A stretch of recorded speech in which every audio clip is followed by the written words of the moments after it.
May Jesus and Mary be loved by all hearts. I apologize for the poor sound quality where I was doing this video. I will not use this room again. May Jesus and Mary be loved by all hearts. Soon the stores will have their Christmas decorations up, so we might as well beat the rush. I want to introduce parents and grandparents, aunts and uncles to 3 new children's books written by Catholic women whom I personally know. They don't know each other and they don't have a big marketing platform, but each was moved to do something unique to help introduce our children to the treasures of the Catholic faith. And by the way, the adults can always benefit when we review the treasures with the children. I'll put the full titles in the description box, not links. The books are sold on different platforms. I'm just going to read for you some of the reviews. As you listen, a child you love might come to mind who would enjoy this book, and you can go and search for it and acquire it wherever you feel moved to do that. If you buy a book and are pleased with it, will you take the time to go online and write a review? Like I said, they don't have any big marketing platforms. And these books are costly to produce, and we at least want these ladies to be encouraged to write more books. We can't have enough Catholic children's books on the market. I'll start with the one by Cindy DeWinter. Dear God, are you there? She published this August 8th, 2025. That was the Feast of St. Dominic, just within the month. It's listed as a heartwarming children's story exploring faith and understanding God's presence. So here's kind of an introduction. I'm just pulling these off the internet. Dear God, Are You There? Is a charming and faith-filled children's book that encourages curiosity and spiritual connection. The author, Cindy DeWinter, is a dedicated wife, mother, and grandmother who resides in Wisconsin. She has worked in childcare for 30 years. Nora and Letty are 2 young girls who question the existence of God. The girls are confused by the fact that they can't see God, so their moms answer their inquiries about his authenticity. They learn that just because you can't see him does not mean he's not always there. It's 22 pages, and Cindy named the girls Nora and Letty after her own grandchildren. I know that. I met the children. Cindy and her husband chose Christian Faith Publishing to provide the illustrations and professional layout. YouTube has a 1-minute overview by the Faith Publishing Company, and I'll give you that link below so that you can go and watch it and see a few pages of the books. These are not goofy cartoons, but quality illustrations. So the next book, Color with the Catholic Saints, Great Orders of the Catholic Church. And she published that in July of this month, just 2 months ago. I know the author, Kimberly S. Wohead. What a name. Why would you marry a man named Wohead? She must have really loved him. She is a wife and mother with several nursing degrees. She's very, very, very educated, but she retired early because of an injury lifting a patient and has spent her time getting deeper into her spiritual life. She is now a novice among the Benedictine Oblates and joined the Order of Malta. She wants children and adults to discover the beauty and history of Catholic religious orders because she's learning them too. So she'll probably put out more books. She has visions of more series to introduce different aspects of our faith. But she wants you to learn Catholic religious orders, 1 page at a time. It's a unique and enriching coloring book for all ages because it explores the major religious orders of the Catholic Church through art and faith.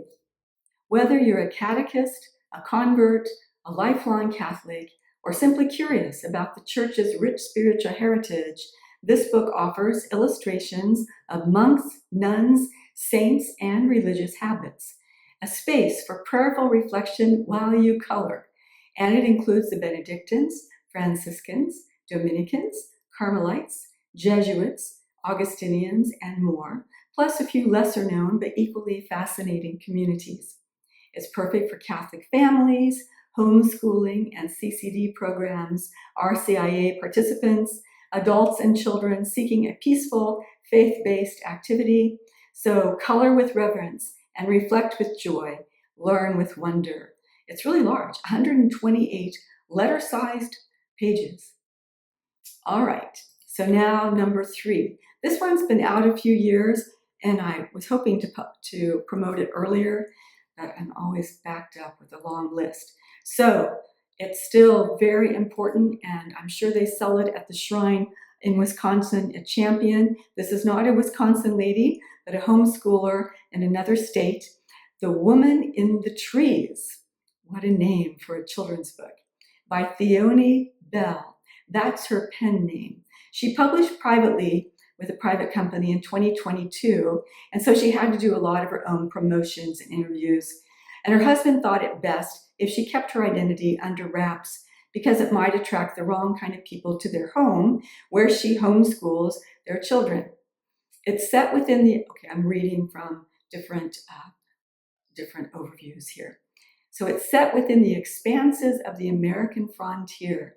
This story follows Sleeny, an inquisitive pioneer girl whose life is forever transformed when a mysterious seer shows up at her door. Amidst the backdrop of the Civil War, family tragedy, and the nation's most destructive wildfire, Sleeny must navigate her rugged pioneer life as she encounters love and loss and comes face to face with the story of America's first approved Marian apparition, that is Our Lady of Champion. Used to be Good Help, but now that it's approved, you call it after it's where it happened in Champion, Wisconsin. And it's a whopping 224 pages. So this is a child's book who is learning to read and wants an adventure tale. 1 Peter 5 did a review. The author who did the review was Stephanie Lozinski, and it's short, and I think I have the permission to just read it. I'll give you the link so you can find it, but I just thought I would read it for you. When Theone Bell reached out to me and asked if I wanted to be part of the launch team for The Woman in the Trees, I was hesitant. I didn't know anything about Our Lady of Good Help. I had only heard the name of Adele Bryce in passing. Besides, I was busy, and I didn't think I'd have time to read and review the book before the release date. I shouldn't have worried. As soon as I sat down to read the story of Sleeny Lafont, I realized that finishing in a couple of days wouldn't be a problem. Bell's writing dragged me into the world of the Civil War era Wisconsin and wouldn't let me go. I knew that this book and its main character were historical fiction based on the true events surrounding Adele Bryce, Our Lady, and a group of Belgian immigrants to a rural Wisconsin.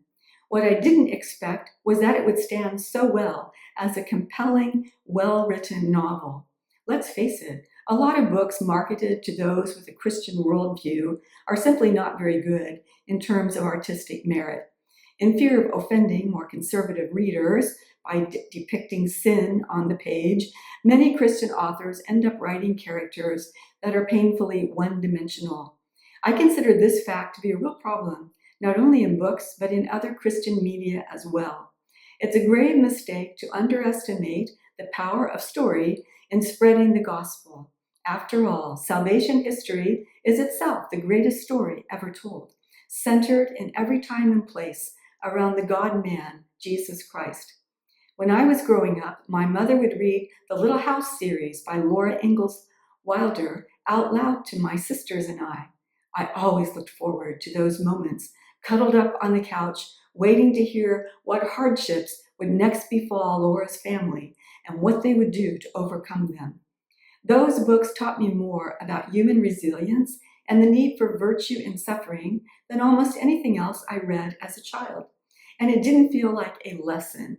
I was just enjoying a fascinating story of a life that was very different from my own. The Woman in the Trees reminds me very much of those books, and not just because it is also set in the Wisconsin frontier. Even though Sleeny Lafont is not a real person like Laura Ingalls was, Belle did such a fantastic job writing her that I found it easy to believe that a girl like her could really have existed and been catechized in the Catholic faith by Sister Adele Bryce. This is precisely the kind of novel that I want to read aloud to my son when he's older. As much as I can teach them the factual truths of the Catholic faith or the lives of the saints, I know that no other sort of teaching can be internalized as naturally as the things that one learns from a good story. Once upon a time. This is true not only for children, but even for adults. I doubt I will ever forget what I have now learned about Adele Bryce, a Belgian immigrant woman to whom Our Lady appeared in 1859. Although Our Lady gave Adele a special and difficult mission of catechizing local children on the frontier, her other simple messages to Adele are just as edifying for us today as they were 150 years ago. The author prayed fervently for Our Lady's intercession that this novel would not only teach more people about America's first approved Marian apparition, but also do the real people involved in the story justice. I think that she succeeded on that front more than I ever could have imagined. The words that Fiona Bell put on the lips of Adele Bryce impacted me in a very real and personal way. The story includes a completely fictional subplot regarding Slaney's difficult relationship with her non-believing mother. As a Catholic convert living with a complex mother-daughter relationship of my own, this book brought me to tears on multiple occasions. Although the advice that Adele gave to Slaney on this matter was fictional, it deeply touched my heart and convicted me of just how prideful and hard of heart I am when it comes to my mother. Most of all, this book gave me hope. This is the year of hope, right? It reminded me that just one good story can have the power not only to educate, but to transform lives from the inside out. I think that this story is well worth the read for anyone interested in Marian apparitions, miracles, pioneer history, or learning how to cope with wounded family members who have not yet discovered the love of Christ. If more Catholics crafted stories like The Woman in the Trees, we might just change the world. Isn't that a fantastic article from 1 Peter 5? I'll give you the link so you can reread it on your own. They might have one of those things you can press the button and listen to. I'm not remembering right now. But I wanted to copy out this Amazon review of the book because it also gives another slant on it. This book tells a story about true events. The author is a genius in how she interwove true events with fictional characters and added in teaching throughout. It felt so real. I will read it again and again and recommend it to all my friends. Fiona Bell begins and ends her book during the deadliest fire in recorded history, the Peshtigo Fire of October 1871, which killed between 1,500 and 2,500 people in Wisconsin. How did I not know about this tragedy before? The novel follows a fictional Belgian immigrant from her early childhood to her married life when she fled with her family from the fire's horrible destruction. The novel not only covers this real-life fire, it is essentially about a real-life woman, Adele Bryce. I'm just going to stop. I've heard it pronounced Bryce, Adele Bryce, Adele Bryce. Some of the locals say Bryce, so I'm going with Bryce, but I really don't know what's right. So it's essentially about a real-life woman, Adele Bryce, who saw an apparition of the Virgin Mary in October 1859 and was instructed by Our Lady to catechize the children of that then still wild place. How did I also not know about this only approved Marian apparition in the United States before now? The heroine of the novel is taught by Adele, and as an adult, she and her family flee to the place of the apparition in hopes of safety. Combining history, frontier life, family drama, romance, suspense, spiritual wisdom, and heartfelt faith, The Woman in the Trees was a very worthwhile read that has left powerful images burned into my mind. Did she mean to say that? Burned into her mind? I'm sure she didn't mean that pun, but I think it's funny. Reading this young adult book, okay, young adult, that's what she's saying. But, it kind of depends on the level of your young adults. I often read young adult books when I was in middle school or earlier. But if the family, mom and dad, are reading it to them, that's another way of getting the message into them. And don't be afraid, I'm sorry, I'm just veering off from this. Don't be afraid of reading books that are over their heads, because they're going to get something. And they're going to get the fact that mom and dad think this apparition is important and the lessons are important. And you can read it again. And it will happen again deeper when they're a little older, and they might pick it up on their own. So don't be afraid to read books that are over their head. All right, I'm back to this review. So reading this young adult book was quietly engaging, sometimes fiercely enthralling, a way to learn history and to put myself in the shoes of people who are forced to flee from raging fires, having life as they know it consumed in relentless flames. So it's 224 pages, is quite the book, and I guess I'm looking at the rest of this. Again, if you buy one of these 3 books and are pleased with it, will you take the time to go online, especially at Amazon, that's such a big vendor, and write a review? It's not that hard. Just log in, even if you probably have an account because you probably bought a book from Amazon before. So just log in and write a review, and that really helps the algorithms and other people who are trying to read the book. They'll go there to those. Haven't you ever bought something and you read the reviews and people say, oh, this was a trashy product, I'm so sorry I wasted my time.